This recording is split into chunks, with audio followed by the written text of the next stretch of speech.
What sticks out to you at the quarterback position this year for fantasy? I think you have to have all your tiers in order whenever you're drafting. And by tiers, I mean the big three between Jalen Hurts, Josh Allen, and Patrick Mahomes, however you want to rank those three. I personally have Jalen Hurts number one overall, going around the second, third round turn because we haven't seen the Eagles' ceiling yet. Last year, they averaged 11 pass attempts per game in the second half because all they did was pad leads against what was the league's easiest schedule by all metrics. In the first half, though, when they were competitive and building those leads, they averaged 19 and a half pass attempts per game.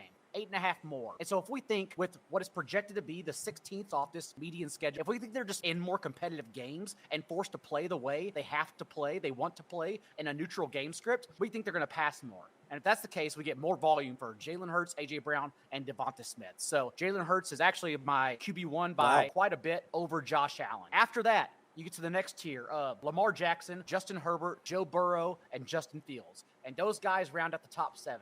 And then if you have to wait, and I don't like it, I hope he fails, but I genuinely think taking DeShaun Watson later for recency bias, because he will fall down your board, is one of the best ways to go. At the very least, we have a high floor, because in the 6 games he played last year, he averaged 6 carries per game, 8th most among all quarterbacks. But if you look across the board at what he did with the Texans compared to Cleveland, it was so vastly different. It was so extreme that you just hold your nose. Coming from a poker background, you just say, you follow the process, you don't worry about the results, and you just keep on betting what is the plus EV decision. DeShaun Watson dropping nearly 3 full yards per attempt from his career with the Texans to the Browns. Ignore it. DeShaun Watson having a career low touchdown rate with the Browns. Ignore it. And most importantly for fantasy, the first time in his entire career he averaged less than 20 points per game, and he averaged 14.3.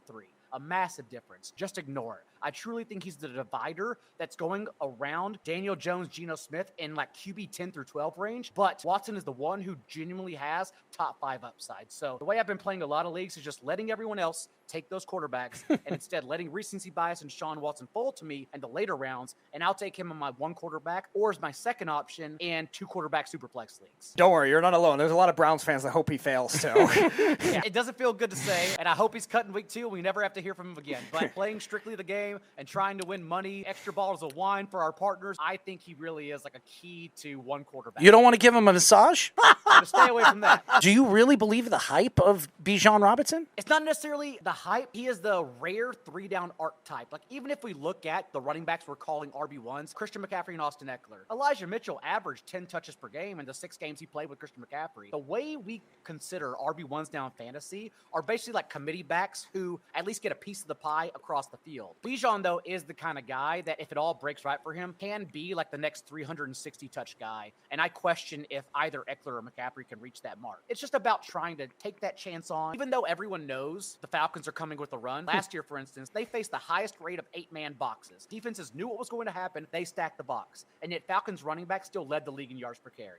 It doesn't matter because Arthur Smith is such a damn good play caller. He'll aggravate you because he's going to get Tyler Algier involved, and Kyle Pitts will only send on go routes, and they'll never actually answer in fantasy. But Arthur Smith knows how to call an offense. And so it's just a matter of if it break right. Bijan Robinson, who also led all running backs in 3rd down targets in his final year in college, he's just the kind of guy where he just gets it all right at one time. Wide receivers, you were talking about drafting top 4 of them early. Is there a theory with that kind of thinking to go back-to-back wide receivers? And if that's the case, would you recommend it more often? And what was the best combo, you think? Those 4 for sure. I usually go Justin Jefferson on my life. Whenever they added T.J. Hawkinson, what they did was drag T.J. Hawkinson closer to the line of scrimmage, and then Hawkinson averaged a team-high rate of targets within 9 yards, 60% of the team's targets, and Justin Jefferson started going deep more and getting the same 30% target share with more deep shots. His depth of target increased from 8 to 11 yards, a full 3-yard difference. And so if we're going to get that all season long, not to mention that he only caught 2 of 14 end zone targets, actually, we haven't seen the best Justin Jefferson yet. You always draft Jefferson 101. That's the rule. The other 3 guys that I mentioned, you think Kupp is dangerous? No big deal. You can go to Jamar Chase or Tyreek Hill. After that, it's where it gets a little dicey.